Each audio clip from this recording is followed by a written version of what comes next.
Welcome back to Gardens, the Untold Story. Andy, okay, you put a hat on from 30 seconds ago. So, pardon the dank. Hey, right on, guy. Thanks for coming by. So, what was the hat, Andy? Come on. What was that one?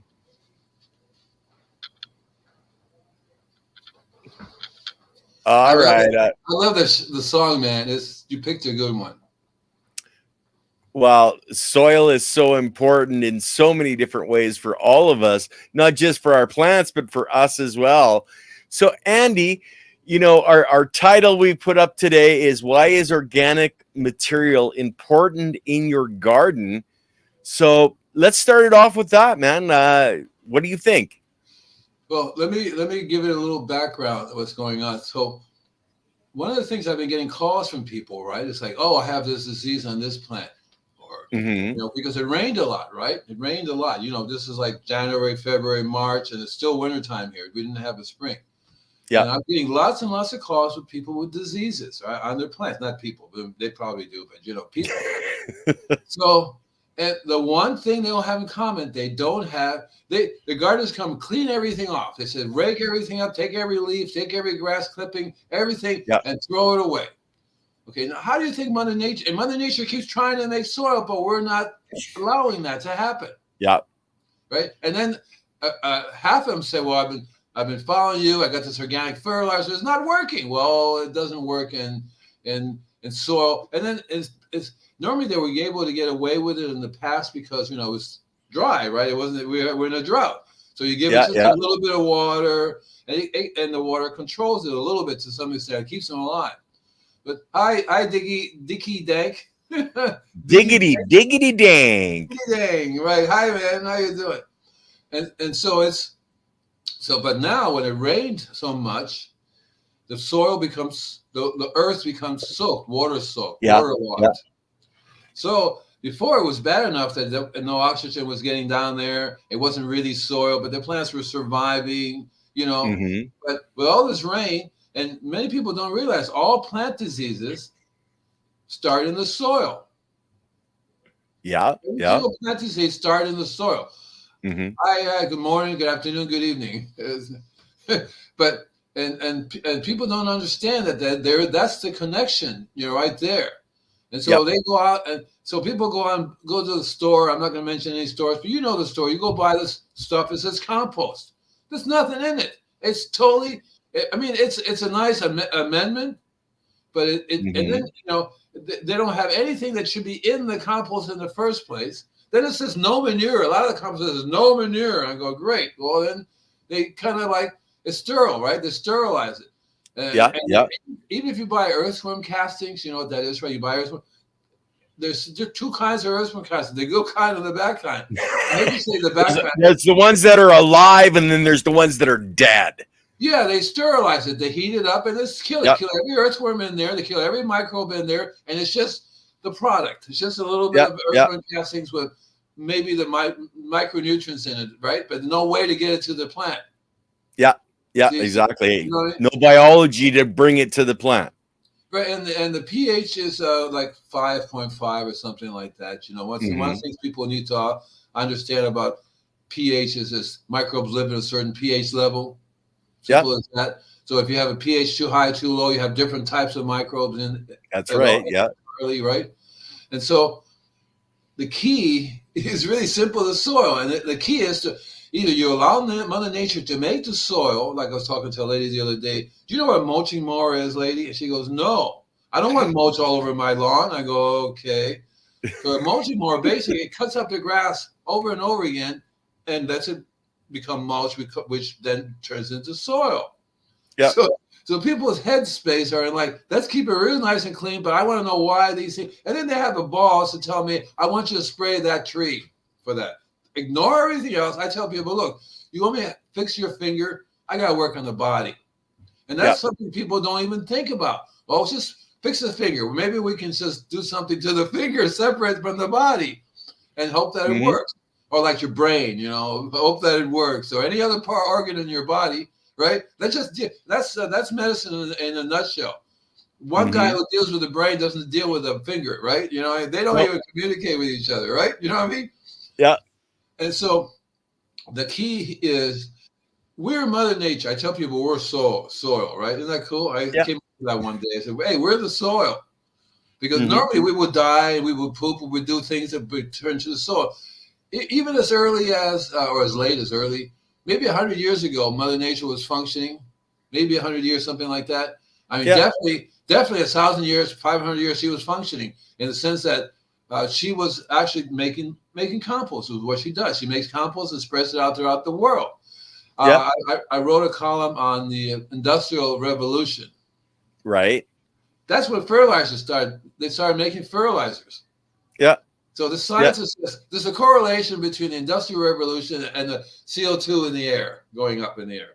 Yeah, there's a slight correlation, but it's not. And the more biology you kill off, the more CO2, because they use that CO2 to build their bodies. So exactly there's a correlation. Yeah, exactly right. They don't. So some people say, oh, it's a car pollution, the airplane pollution. No, farmers do 40% of the not necessarily the pollution, of the damage, because when they rototill first of all, in other third world countries, what they do is they cut down a forest, right? They cut the forest down. What does the forest do, right? And then they burn it. Don't forget they have to burn it. And then they burn it, right? So it should be like illegal worldwide to cut down forests. It should be illegal. I told somebody once, I said, the solution is very simple. United States pays farmers not to farm. Why don't we pay other countries not to destroy their forests? Yeah. Right? Oh, there goes. I think one dog didn't like the forest being cut down. We have no places to pee. No places to pee. Oh, no. We have the kitty visiting, and the dog said, "Oh, Dad, there's a cat coming." So it's a worldwide thing that we have got, and then in the Industrial Revolution, so it was a combination of things. Chemical fertilizers started killing the soil. Then, let's do more chemical, and they said, you can't feed the world organically. We're all going to starve. That's been the series. Their mantra. The mantra all the way through. You can't do it. You can't do it. It has to be. And they sell it to all the third world countries who have, by the way, the ability to be sustainable. Wait, did we decide not to use sustainable? What was the word? Regenerative, right? Regenerative. Okay. Yeah. Okay, that's cool. And they have the ability to do that, but they say, give me the fertilizer, because we need to feed our country. And so the Industrial Revolution started a couple of things, and it's just got worse and worse. Chemical fertilizers destroy the soil. Rototilling destroys the soil. Every pollution you can think of destroys the soil. We have toxins in the city water that destroys the soil. So we have been destroying the soil, and we've been getting better and better at it. Plastic destroys the soil. Radiation destroys the soil. So we're doing everything and I had this weird dream a long, long time ago. First I said, you're cutting the branch you're sitting on. Now you're cutting the tree that you're sitting on. You get it? See what I'm saying? They're up there, and they said, like, cutting the tree. Before, it's bad enough you're cutting the branch you're sitting on. Now they're actually cutting the tree. When that tree falls down, we're toast. Yeah. That's it. So what, in your best opinion, like I've been telling people, I started out with 10 to 15 years, and now I'm telling people 9 to 14 before we hit that edge of the biological collapse. What's your estimate? What's your feeling on that, Andy? 20 years, 30, 40 years ago, a scientist wrote 10 environmental boundaries we should not cross. So at that time, I said, okay, 50. We got 50 years because we've managed to cross every single one. You think of the 10-1. I mean, the scientist wrote to me. He says, "Did you read my column?" I says, "No." Well, you picked exactly the 10-1. I said, "I don't have to be a brain scientist to know you need clean air, clean water, clean soil, clean ecosystem. We can't survive in radiation." Everything that I said is basically a fact that you have to pay attention to. Well, So then, that was 50 years ago. Remember, I've been doing this in 1970. So 50 years ago would be 1980, something like that, right? 19. But in the 80s sometime. Yeah. Right, you're right. So then in 1990, I said, "Look, folks, we're down to 25 years." And about 5 years ago, I said, forget about it. We already crossed it. There's no turning back, and we're in deep doo-doo. And the scientists, they're nice. They also say, well, we have 25 years to go. Now they say, well, maybe somebody said, well, you got about 5 years now. 5 years. Yeah. And if you're lucky. If you're lucky, if you were to, I tell people, if a giant spaceship was to come and take all human beings off the planet and stop the current pollution, they would still take thousands of years to recover the Earth. Yeah. See what I'm saying, right?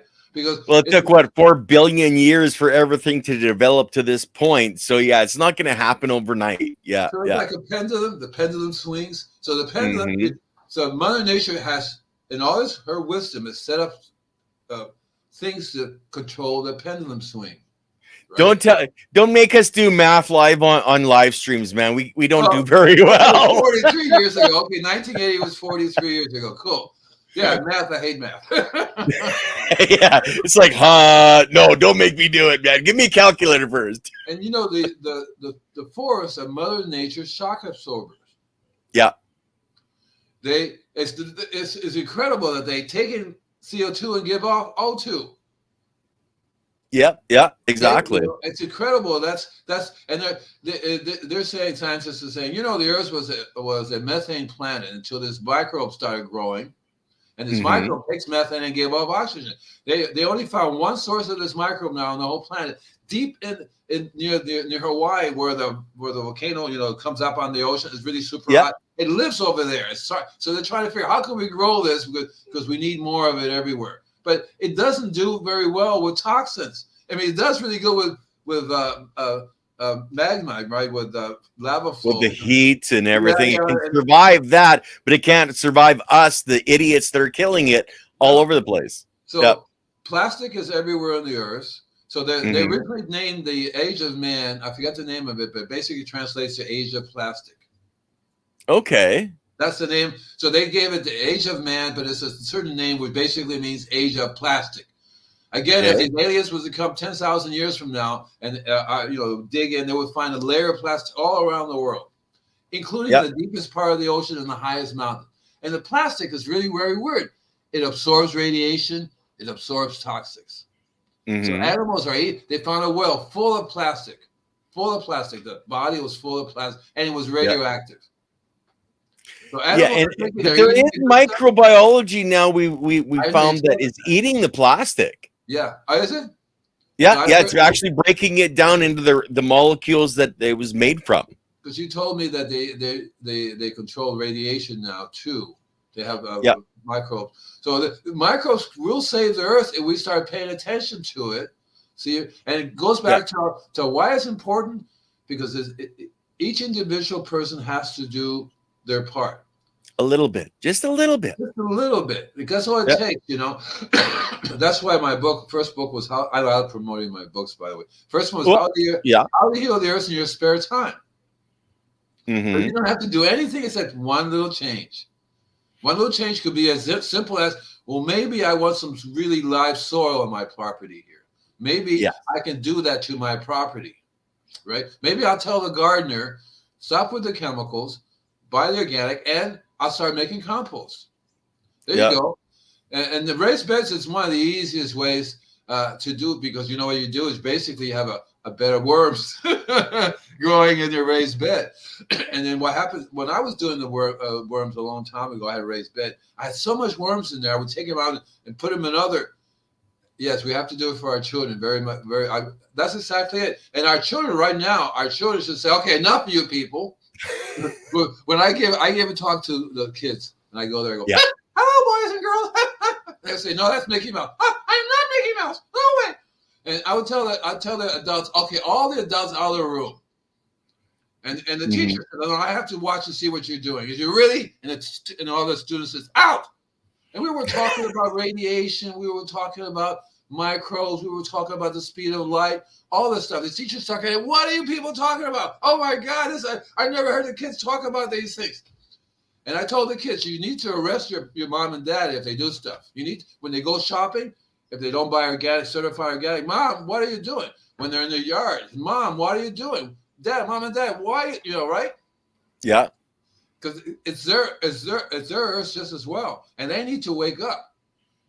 These Well, kids and need to they're wake going to up. help change everything if they get the education. And that's why you're going to the schools and educating. But Yeah, we need to get more and more people that are out there educating the children to force their parents to like wake up, guys. Like, hey, you're killing us here. that's why the powers in control do not like educated people. They don't Very like true. people to think on their own. They don't like people to say, "Wait a minute." So you're telling me this Roundup is good, even though they got $40 million they got fined, but they can still sell it. I can still go to the store and buy it with Roundup, And it's 5 times stronger. Don't and forget it's they five had to times up. stronger. Mother Nature's getting so that it goes like to hell with you. We're just fixing this, so they had to make it 5 times freaking stronger. Exactly right, and so it's important that people, and I think the people who are listening here or here now all understand this, and they want to know more and Yes. more. I Yeah. want to be able to get to the 99% of the other people that are going, "You're kidding me. Mhm. The soil, what do you mean the soil's?" I got an argument with a lady, and I don't argue with a lady. She says, "You're crazy." And I says, "Thank you. I appreciate that." Yeah, I am crazy, but I'm not as crazy as you are, lady. I didn't say that because I was trying to explain to her that the soil, she says, "What's in the soil that could be alive?" The Yep. soil has more living things in it than the stars in the sky. I said, what was it? Mhm. How do you say it? A cube, a little teaspoon of soil has more microbes in it than stars in the sky, something like that. Wherever the It's more a teaspoon. It has more. There's more microbiology in that teaspoon than there are human people on this planet. I know that part, yeah, for sure, Yeah, definitely yeah, for sure. And so when I got the name Invisible Gardener, I didn't realize because I'm a very intuitive person. I deal with an yeah. otherworldly thing, but the more I got into, the more I realized, oh, the true invisible gardener is the microbes. You Duh. know it. See, and they're like Yep. an invisible army, and they're not Hmm. invisible, but because we can see them under a microscope. One of the things I want to do is buy a microscope that's powerful enough, not it's so expensive that I can plug it into the computer so people can see Yeah, the little yeah. guys. Leighton says, "You no way you can be able to name them." Well, I think Elaine Ingham's talking. They've named and know what about 5% There you go. do. The other 95%, they have no bloody clue what the hell's going on. That's right. So when I would send my stuff to a lab, was supposedly they're into soil microbe. They would say, "We don't know what 3/4 of the stuff is in here. What are you doing?" Yeah, Right? And my thing when I do my service, when I spray a blend of all these microbes that I can get my hands on, that I yeah. can that produce in nature. And I keep telling people, when was the last time an animal came and died into your property or pee-peed or did this stuff? I mean, Yeah, like yeah, it's just as simple as 100 years ago, maybe 50 ago. There were more animals floating around everywhere, flying and doing all kinds of things, right? And that was the recycle. That was the Earth, Mother Nature producing her compost, and she took like yeah. forever to get this together, right? Just the perfect thing, right? You know what I mean? And Hmm. and right now, you don't. That's been stopped. They have fences to stop animals from moving back and forth from one place. If you're a bird, Yeah, there's more bird kill than anything ever before. Roadkill, right? So we're killing off the animals who are Mother Nature's gardeners, right? Which yeah, produce the compost that we want. yeah. And It's not. It's a real fascinating to me that everybody removes everything. And I've done it too. So I'm not perfect, but we've been removing all that organic material, which is Mother Nature's compost. exactly right. And I have a friend who I hate dandelion weeds. I hate weeds. I Yep. go, you should be thankful that they're growing in your dead environment, right? You should be Yeah. thankful that they're growing in your dead environment. I would help them to grow because when they die, they will put some humus back into the soil. Don't know. They Yep. pull them up, rake them off, take them away, and then they have the balls to complain. Gee, why are this citrus not doing well? A lady I talked to just a few days ago. I've had this for 20 years. And now look at it. I goes, yeah. And I dug a little hole so you can squeeze the water out of the soil. Yeah. And I tell her microbes don't swim very well. it's hard to breathe underwater for some reason. Now, Diggity Dank actually has a question. Okay, go ahead. What's the best spray to use? I'm always worried about killing nematodes. Now the thing, what you have to understand about killing nematodes is there are good nematodes and there are bad nematodes. Yeah. Well, there's only one bad nematode, and that's your root feeding nematode. Everything else is actually good nematodes. Exactly right. So your best bet is to encourage the good guys. The good guys and the bad guys don't live in the same place. Yeah. So if you want to spray, you have to explain to me why is it you need to spray? What is it you're spraying? Are the plants not doing well, or do you feel that you need to spray? I'm talking to, is it Danky? Yeah, right? Diggity Dank. Tell me what it is that you feel you need to spray for, and I'll explain it to you a little better. Go ahead. I'm watching. I'm waiting. We got time. I'm sure he's sitting there typing, figuring out the exact question he wants to put in. But guys, the chat, you guys, we want your questions because exactly right. we need it's you guys that need answers, and we're here to help you to grow and learn, and then for you to take that knowledge and spread it around as well. I've always been that way. When I give a lecture, I'll sit down and say, okay, I tell people before you come, write down your questions. And then we'll go over the questions. I'm not going to plan anything. I'm not going to sit there. He uses to spray the biology, not the chemical. Okay, great. See, the biology is not going to kill the good beneficial soil microbes. So if you spray more microbes, they're not going to go after the needful. If I had compost tea, I want to spray. That's what I'm saying. Yeah, compost tea, right. Compost tea only encourages the beneficials. It's really cool how compost works because, like I said, the good guys and the bad guys don't live in the same place. And there's only a few bad guys. There's more good guys than bad guys. You know what I mean? And that's why so if your compost is made correctly, which I'm going to assume there is, you know, that you're using everything you're supposed to be putting into the compost, using a couple of different types. The more blend of animal manure, the better. Whether you're using, I used to have chicken, rabbit, llama. I even had elephant manure in there. I had, rabbit. I had, horse, goat. You name the different variety of animal manure. And oddly enough, I know maybe I told you before, but the two best type of animal manure are the earthworms and the elephant. Right. Now, what he's actually referring to is in the sprayer nozzle, right? You're killing a lot of nematodes with the sprayer nozzle. So what do you feel about that?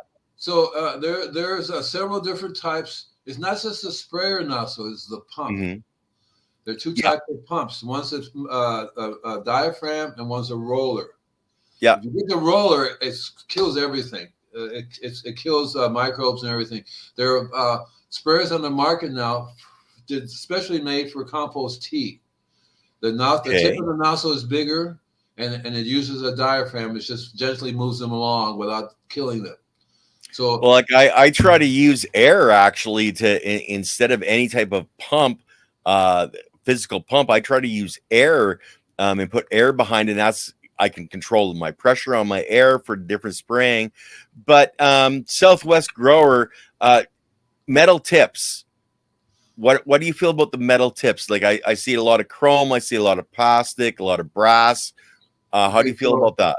So the metal tip, it's something that I don't know entirely about. Or I do know that when I buy the tips, I buy them big enough so that they go through okay. You know, the tip has to be big enough.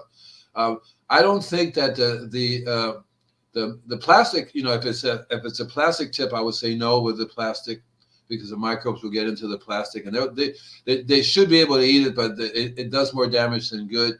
But I wouldn't worry so much about the metal that the spray nozzle is made of, as long as it has a wide enough opening to go through. Mm-hmm. And ideally, if you're using a compost sprayer, you're aerating. They come with an aerator already in it. Mm-hmm. Air is very important. That's one of the things I use a deep root feeder. A deep root feeder is a pole you stick into the ground. It's about maybe 4 feet long. And so I hooked it up to the sprayer and then pump. Not only do I get so I also get the oxygen down in there. Yeah. So I wouldn't worry too much about the main thing you want to make sure is that the pump itself is not killing them. Yeah. Because that's what happens. If you get the one that's made for chemical spray, it's not made to handle. And for other people who can't handle a big sprayer, there's a couple of really cool ways that you can do it. So that, you know what a fertigation unit is? Make a guess. Oh, your voice is off. I didn't hear you. Oh, Sorry. Yeah, I was saying I'm not 100% sure. So please explain. okay. So a fertigation unit is a irrigation unit. It's a little container. It's made solid to handle the pressure, and you hook it into the outgoing. You know, it goes out to the property of your sprinkler system, and it's basically it siphons as it passes through. Pressure siphons the liquids, goes out. Okay. And Yeah. so they call it fertigation because then you can put you know the MG thing or any other kind of chemical fertilizer in there, 1 to 1,000. It blends it. So what I did was the little unit on top that you screw it on and off that has the little lines to go to it. I drilled a little hole and expanded the water flow. So I made it 1 to 100. Right. Perfect. And you can put a little tea bag or compost in there, and it'll siphon the compost tea out right. It won't hurt, and you have enough power, enough to spray with. So any person, because instead of a hole, and what you really need to be worried about is the holes, right? The rubber that's made from so some of them are very toxic, and some you're not even supposed to drink water from it. So you want to get water a hose that's environmentally friendly, maybe recycled. It's the better ones. So that's when I started young. That's what I did. I didn't get a fertigation unit. You can actually buy it's a little brass unit. You screw in, and you hook up your bib to it, but it's got a little line that goes into the bucket. Yeah. Right. Like a car wash sprayer when you're spraying your car, your little soap container that you can put on and pull it through. It's the same thing. When I was I used to buy the MG company, right? They have this little spray unit, right? Yeah. Well, I would go and buy it and take out the good stuff, right, and give it back to the guy. And all I want is this unit, because that unit happens to be a very good unit to put your microbes in there to spray it without, and you can adjust the volume on the top, right? You know what I mean? Open it up all the way, and you'll get the microbes out. More Panama. Oh, cool. What's that? What does that mean? What does that mean? More Panama. Oh, Panama. What is that? Probably Panama red is in cannabis. Most of the people are talking about cannabis, but we're gonna get one more question from Diggity in here, and then we've got some other questions as well. What model would you recommend for a tractor for a 30-foot spread and a small four-wheeler that you kind of what it needing to know to buy the right type of unit? Model, I'm assuming that it would be a spraying unit. Yeah. Okay, well, there's a whole bunch of models on the market. What you really need to do, and the ideal way to deal with this, and I explained it before, is to get a subscription to Acres USA, Acres USA, ACRES USA.com. It's nothing but good old boys who do massive millions and millions of acres with these all different types of equipment. Right, all different kinds of equipment, and they'll say this is for compost tea. Okay, so they're actually specifying now, which is wonderful, because like a tea or an extract. Myself, I prefer extracts than teas. But if they're actually saying and telling us that, then you just do a little bit more research and digging, and you're going to get the right one. So when I bought the sprayer, nobody knew anything but you. What the hell are you talking about, boy? I said, I want to spray microbes. Well, I don't know what you're talking about. So I said, well, what kind of pump you have? If it's a roller, then I don't want it. It's a diaphragm. I want it. See, the diaphragm is not going to hurt it.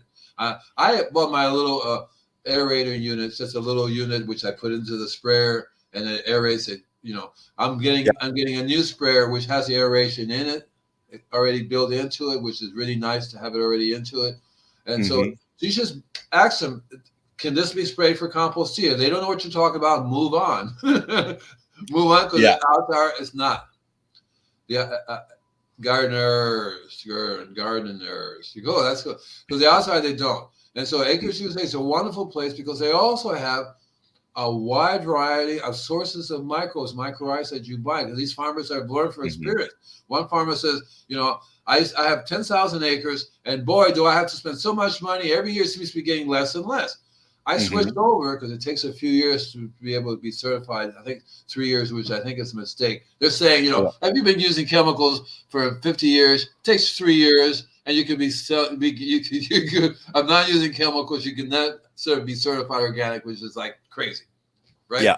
Because one of the things that happens when you spray microbes, it releases the chemicals that are bound up in the soil. Yeah. Fertilizers are a salt. Mm-hmm. SALT, salt. So these microbes releases them, and next thing you know, everything gets burned up. Oh, it get burned up.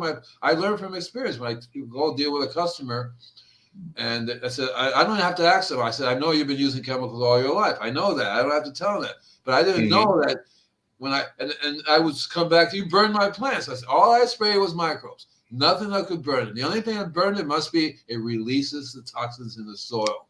Yeah. Yeah. Yeah, it releases those salt-based nutrients. It breaks them off of where they've been held and allows the plants to draw them up really quickly. If you're growing I don't like calling a pot the sacred herb. A lot of growers I've gone to, and they have them in containers. They grow and they throw the stuff away and redo it again, right? So if it was alive, you would not have to throw the soil away. Dig it, right? You dig it, right? It would be regenerative, and it's all by itself. You can just take the plant out, put another one, and again, rather than throwing the soil away. The reason why they throw it away because it's full of the salts of the chemicals they use. When they if you were to lift it up, you'll see the inside lined with this white chemical layer. They'll have to say, "What are you doing?" Right? Yeah. And so let's jump into another question. I didn't see the question. I want to see it. Okay. Okay. What is your favorite or feel is the best practices are adding carbon to the soil? I actually buy carbon. If you had told me in advance, I would bring you a label of the bag. It's carbon. And it's carbon specifically to add to the soil. Okay. You don't want to go out and buy charcoal, those little baguettes that you use for cooking because, that's got chemicals in it. So this is actually carbon, the company that sells it, and we're going to have him on as a guest. Oh, fantastic! Actually, it's called Blue Sky. Okay, I've heard of Blue Sky. His name is Michael. I forgot his last name. You guys can look him up. Okay, and he sells this device that allows you to make your own carbon.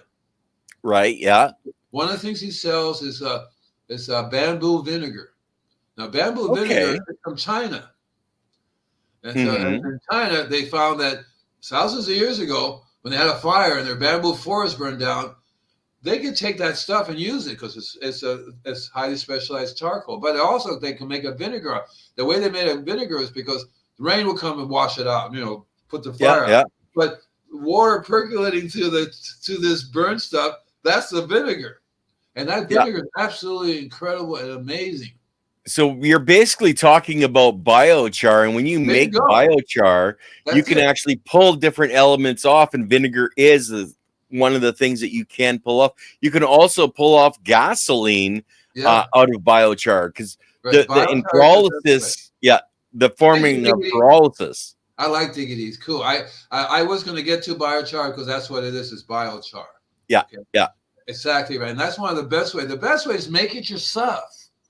So they sell a really cool device that you can just make it. Rather, his backyard is like a pit, right?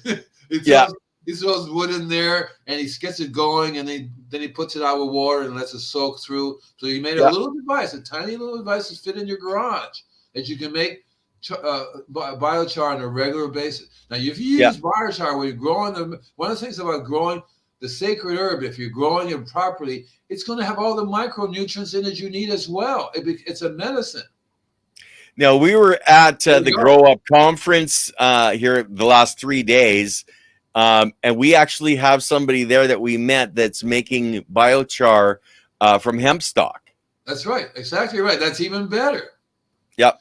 So the philosophy is you make biochar from highly active. That's why bamboo grows like crazy. Highly active. Yep. It just wants to grow. So weeds grow like crazy. You can make it, so they have this ability to grow, and it's just a combination of how they use microbes and how they use the you know what I mean, right? And so you don't want to make it from chemically grown products because there's nothing in there. There's nothing in there, right? And so one of the things I like about everybody here that's doing their things is that they all raise your hand if you're a chemical. Come on, raise your hand. Not one of them is doing chemical stuff. Because they realize that it's actually a sacred herb. It's actually a medicine.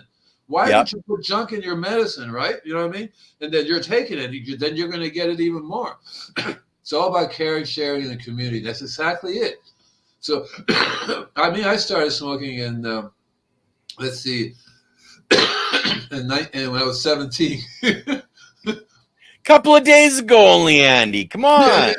I told you I got court-martialed 14 times for smoking pot. Men don't smoke pot. They only drink beer. Oh yeah, right. And no, so it's real men smoke pot, and you pansies drink beer. I never imagined that I would be alive and would become legal. Just the other day, I was at the medical place, the local dispensary, cop out there. I bought something. I walked out and said, "Hey, how you doing?"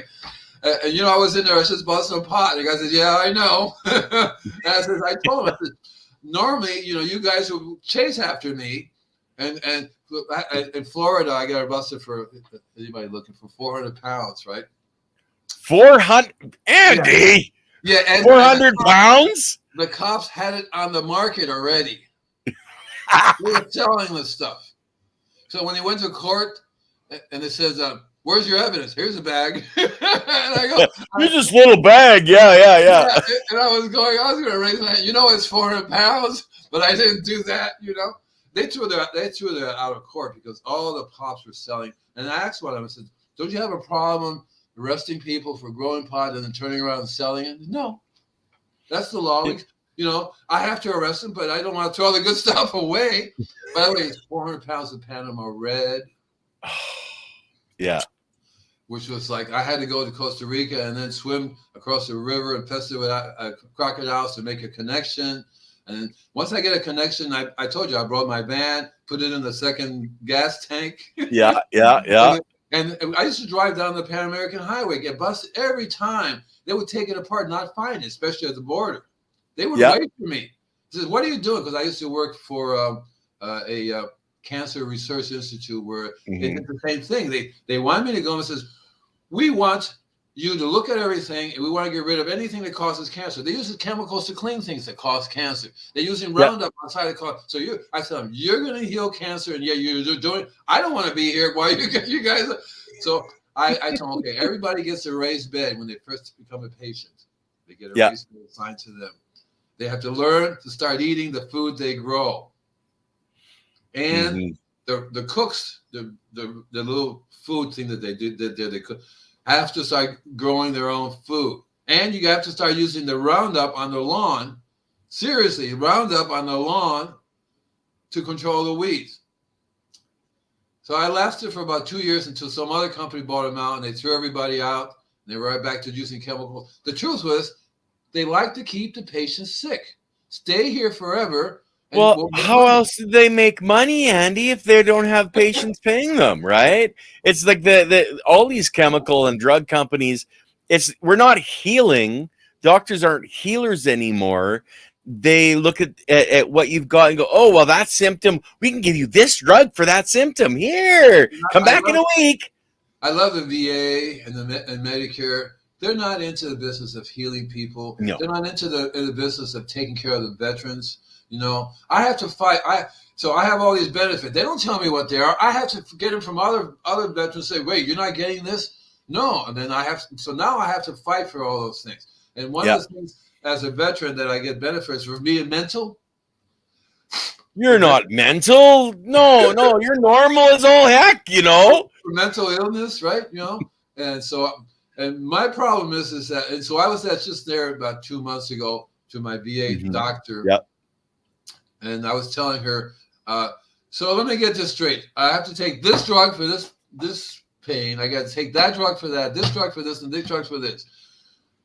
All these doctors are telling me, take all these drugs, and none of them are saying, maybe we should talk to each other, because am I supposed to take them all at the same time, rotate, or what, right? And on top of that, I'm not taking any of these. I'm doing I'm doing marijuana, sativa, which by the way they found has amazing healing properties as opposed to indicas. Okay. Okay. Sativa affects your brain differently than indica does. Mm-hmm. And I also told him I joined a church, a sacred church. I'd be happy to give anybody the name out. They grow mushrooms and they feed it DMT, and they teach you how to do microdosing. 90% of my yes, we want the name, Andy. Give us the name. You want the name? Yes. Well, let me see. It's such a strange long name. It really is. It's a long name. But the best thing to do is do we do screen sharing here? Oh yeah. Just look for present.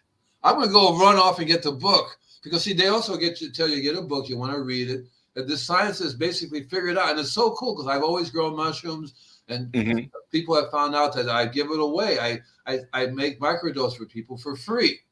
Yeah. I don't charge anybody a penny for that, and it's just I've been doing this microdosing for 3 months. Look at me.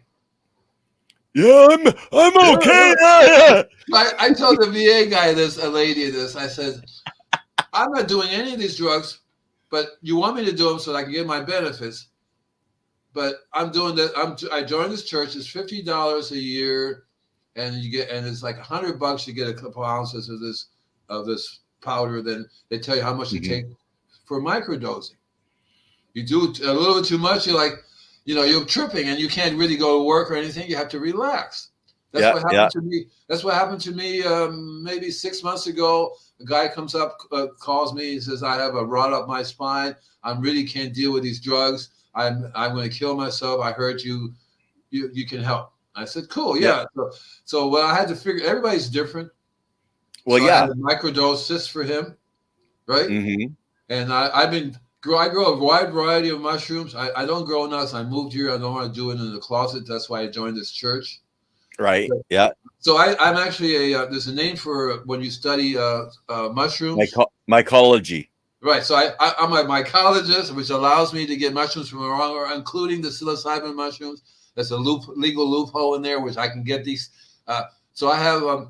So I bought so I joined several different clubs because they're not allowed to sell a growing kit and the shrooms together. So you go to one growing kit place that sells the cool growing kits. Okay. Which I can happy to talk about that if people want to know a little more about that. And then so I bought these spores from another company that sells spores. Mm-hmm. And this particular one was from Egypt. And these guys were tiny little things, teeny weeny. That's as big as they grow. So you would think tiny, they're probably not very powerful. I'll try it anyway. So I grew them. They were cool, but man, they're 10 times more powerful than. There's another one called I forget the name of it, but it's basically penis envy. They look like a penis. They're really big. Yes, yeah. Actually, we've had a couple of mycologists on with Leighton Morrison. There's a big event coming up, I think, in July in just across the mountains from you. Where they're going to be talking mycology for, I think, a 3-day event. Right. I would love to go to those, not because I would learn more, because I've been doing this almost all my life. Liberty caps, cool. But so what happened was I made a batch of this stuff, right? I said, okay, I'm going to just try this level. Man, I 10 o'clock in the morning, I did it, and I was tripping until 10 o'clock at night. Fortunately, I'm an old pro of this.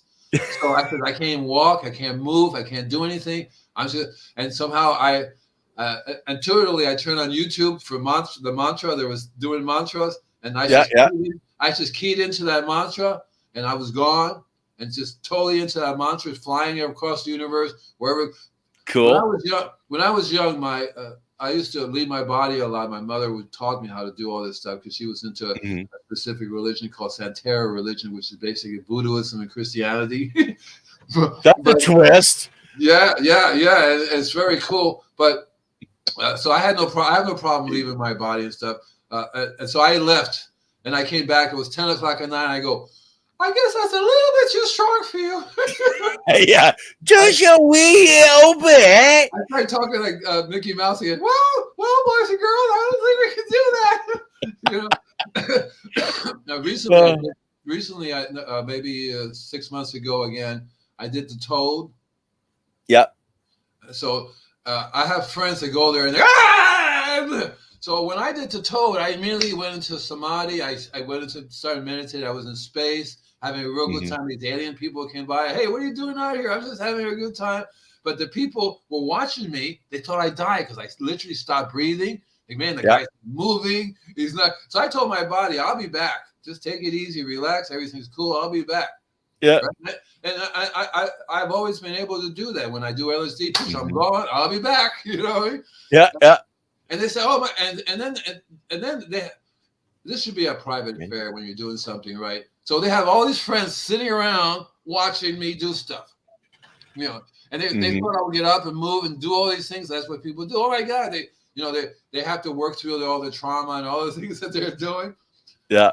And so when I came back into my body, I've seen everybody's auras all around me and go, what the hell is going on here? I set up and says, I literally went slap them all and they went boom, back. So when they all came back at me and I said, what the hell happened? I said, what were you guys doing? It's a show. I should charge you for this. You need to pay for admission to watch me just lay here, you know. You know what I wanted to do was I wanted to take everybody out and sit on the cloud. I could do that. I could take him out because one of the things I teach is lucid dreaming. Yeah. I'll talk about that in the future. You'll find I'm a little bit, I've always been really out there. So in lucid dreaming, you can actually know you're dreaming, you control the dream. But group lucid dreaming, that's another story. I wanted to do that, but a lot of people were so traumatically attached to their body, if you know what I'm saying. You know, they can't get out of their body for 5 seconds. Man, they're back inside again. Oh my God, oh my God, oh my God. And they freak out. But the mushrooms is a very, very cool way to help, especially veterans. Police officers are taking now because they're really wiped out with all this negative energy and things. And if you grow the pot with love and care and you put the energy into it, one of the things I found that was really, really cool. So I'm into crystals and stuff. So I actually bathe them. I don't know if anybody's doing this, but you can bathe your plant in black light. Yeah. Okay. In black light, as in like the UV spectrum black light. Yeah, you know the black light you turn on, everything glows. Yeah. Yeah. Okay. That's black light, and that gives it another spectrum to work with. The plant's another spectrum, and you'll find that the what makes the pot get you stoned is 10 times more in that plant than in the other plant. Okay. Oh, good. What happened? I put in some gold. It was actually the wrong button. It was supposed to be this one.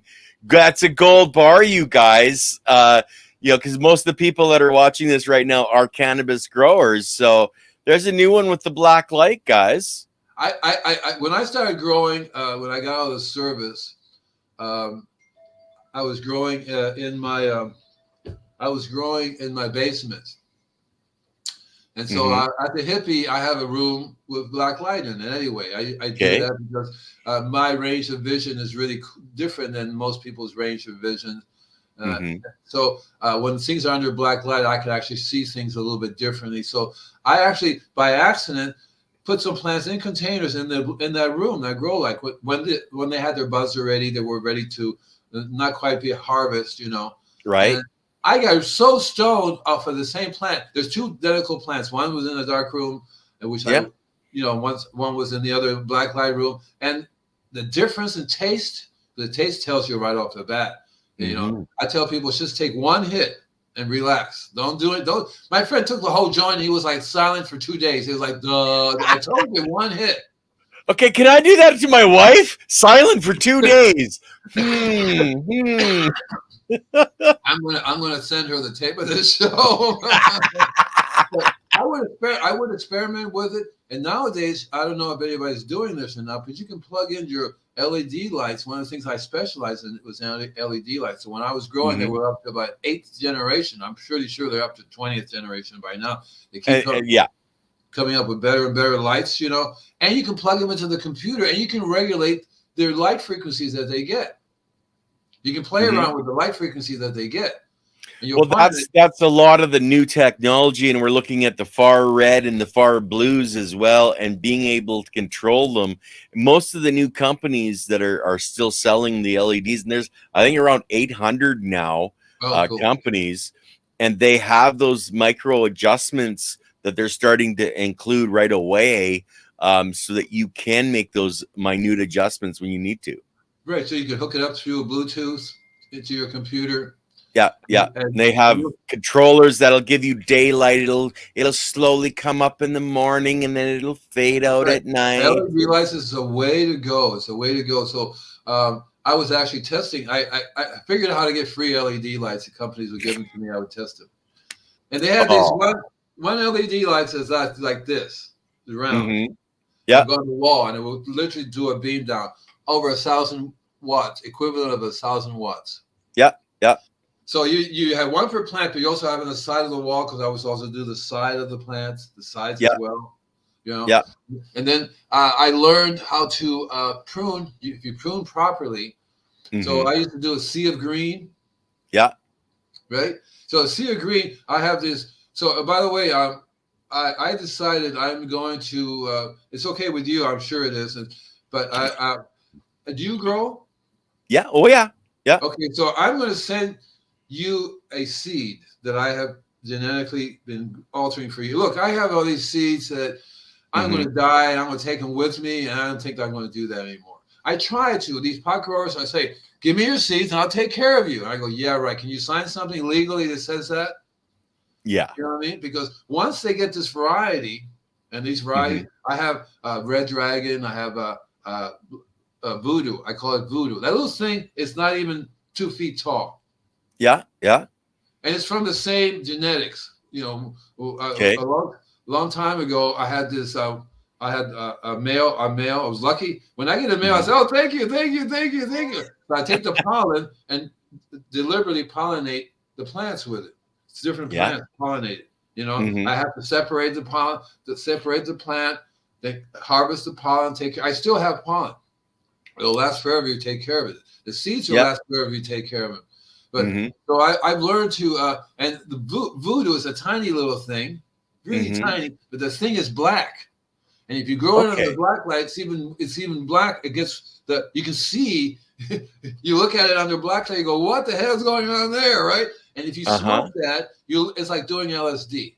It's just, you go, your eyes everything starts glowing. You're going, what the fuck? Hey, you know? I could use some of that. Yeah, you know. So I have some seeds that what I want to do is figure out a way. Maybe we can have a contest.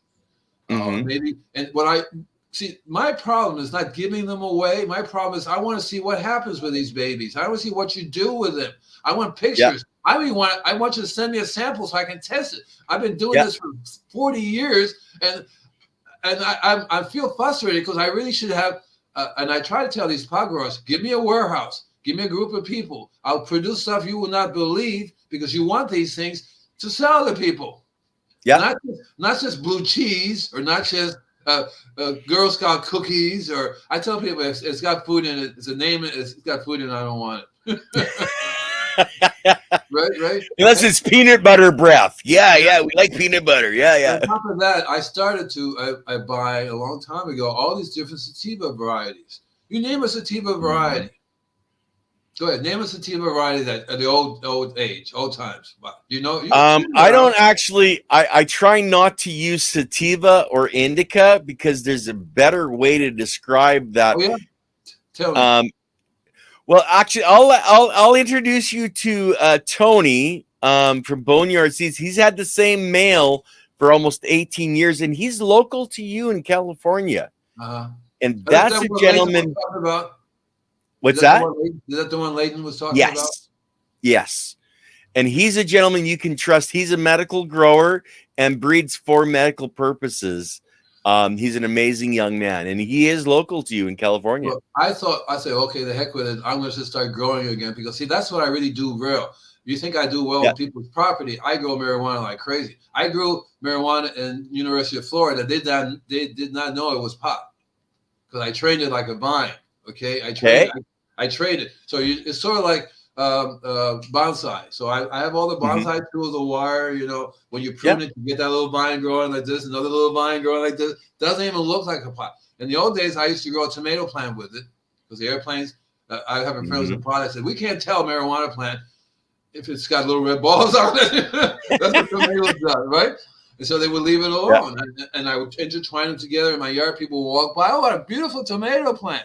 You know, right? And Weird leaves, though. Those are really weird leaves. I've never seen that on a tomato plant before, but well, beautiful tomatoes.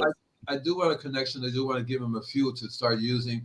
I really want to get it out to the growers. I would like to say, look, I'm willing to give you 1 or 2 seeds. You need at least 2 seeds because you really want, if you get a male, don't kill it. Use the pollen. I made a mistake, gave a friend one, gave 2 of them, and he says, one was the male, I killed it. I go, what the heck did you just do? I told you, give it to me, and I would save the pollen. Because that, so I pollinated one plant, had over 1,000 seeds. Each one is different. Grow them together, they're all different. It's like, you can never know they're from the same plant. It's like 2 human beings are different. It's every seed is going to give you a different expression and combination of the genetics. Exactly. It's so cool. It really is so cool. So I did 4 plants once. They were so radically different, yet they came from the same place. And I have a track of who they were pollinated with, right? What genetics they would have. And so I have a couple. I nice name them for fun, you know. So the red dragon is one of them. I have a voodoo. I have a black knight. The black knight is something else. For some reason I seem to be able to get these. So I gave one to a friend in Tennessee. He let it outside in the snow, killed it. It was crystallized. It was crystallized. You literally crush it into a powder and snort it. Oh, geez, eh? Yeah, because it's so intense. I've given them to guru masters who will take it because they have these illusions. They have these these things happen to them. Experiences, right? And if your energy is right, you never will have a bad trip. I've never had a bad LSD trip. You know, having a lot of friends. Oh my God, I was ready to jump off the building and so forth. I go, no, something wrong there. There's something wrong there. So I want to be able to, and I'm just looking at. Just today, I gave one guy 2 seeds. He's an nice old man. He's been after me for years, and I told him the same thing. If it's a male, don't kill it, because that's what they do. They kill the male. Oh my God, it's a male. You know, and they don't realize that is the future. If you save that pollen and start growing it, you're going to get something that people go, "What the heck are you growing?" Now, Andy, I want to stop you there for a second because most of the people here are cannabis growers. And you mentioned if you can, that pollen will last forever if you store it properly. How are you storing it to give it that? Well, first of all, you want to make sure you don't contaminate it. That's the biggest thing that happens is that people in an environment which is contaminate, it's easy to contaminate the pollen. Very, very easy to contaminate. So you have to do it the same way you're growing mushrooms. You have to have it in a sterile environment. You literally have to wear a mask. I use these EMF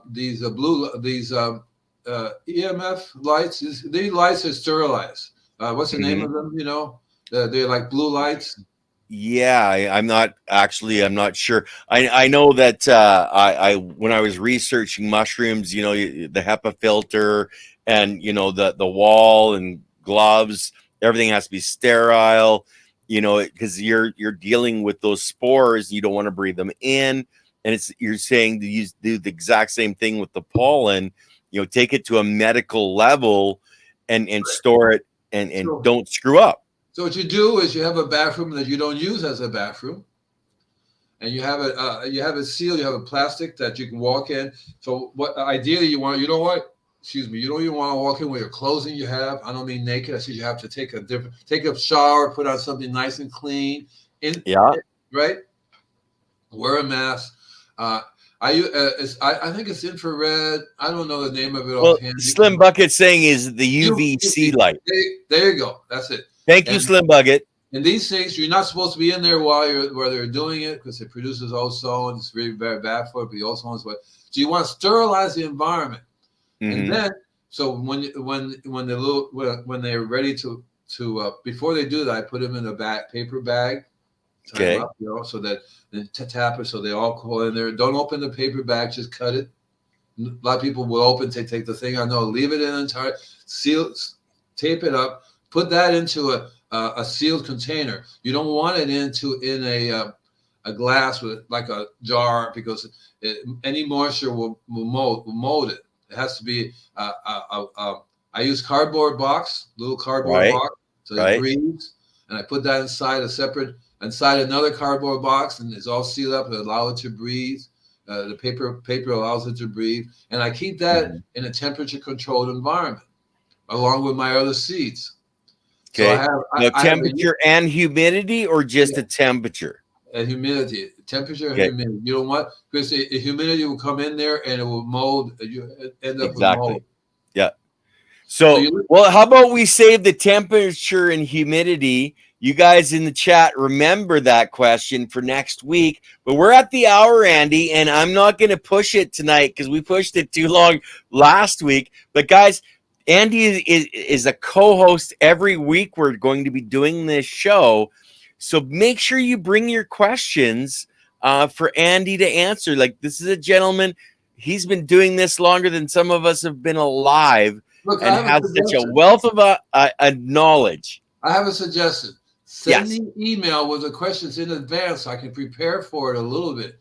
I can, if you do screen sharing, I'm happy to show you some of my grow stuff I've been doing. Got pictures of them too. I can show you, like for example, a picture of the book that they sell. I can even tell you, provide you the link for this church that you can go to and sign up. You know, right? So I want to provide as much information as possible, and unfortunately, I don't keep it all out here. I just keep it at other places. You know, There's too much in there already, Andy. Come on. So you can literally go to my website, and it'd be great if you sign up to the newsletter and stuff, because everything I do actually is teaching you. But you can say, I saw you on the show, and I have this question, and I will answer it. And then I can say, oh, you want to know about the church? Fine, I'll give you the link to it. We can even take you to their website. And I have a really cool website. It will blow you away. It shows every drug, everything on the planet you can imagine, whether it's not necessarily the drugs that people have, but the drugs that Earth makes. Yes. It's a really cool site, and it covers everything from mushrooms, psilocybin, you name it, DMT, you name it. And people go, holy cow. See, and I'm into all that kind of stuff. And that's the invisiblegardener.com, correct? That's right. Use the inquiry. It's called inquiry form. So you just type .com/inquiry, INQURY. It takes you right to the form. Fill it up, your name and everything. While you're there, sign up for the newsletter. But then say, I want to know about this. I have this question. And I will take some notes so I can be more prepared to answer you in detail. If you like the person who wants to know the specific type of sprayer. Right. I can give you a specific name if you want to, And so that's what I would like to do. That way I don't have to try to say, I'm sorry, man, I don't know off the bat at the top of my head, right? Because that's what the show is about, is providing content, make you want. And by the way, I have my own show called Don't Panic, It's Organic, and it's called From the Soil to the Soul. You can dig that. And that's on your YouTube channel? My YouTube channel, right? You go up. I have a 5 different YouTube channels. What's in your garden? I have one called My Refractometer and Me. I actually was going to do one, growing your own medicine.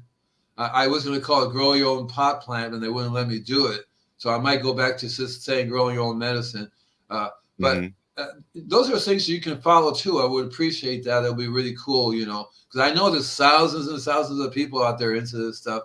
And there's and we got Instagram, or we got Facebook, Instagram, Twitter. I'm everywhere. And guys, if you like music, hit up the music on SoundCloud. Andy's a phenomenal musician. I'll tell you something. Play the music to the plants. Serious. Play the music to the plants. Yeah. That's why I call it inner gardening, because it really was meant music for the soil, for the plants. That's what it really. I used to go out and take a speaker, put it in the ground, and play the music. Actually, I know somebody that got rid of moles that way, but they were playing Celine Dion and the moles all took off. I don't think she'll like that, I think I'd be in trouble for saying that. But anyway, guys, we're going to cut it there. We'll see you guys next Wednesday. Same time, same channel.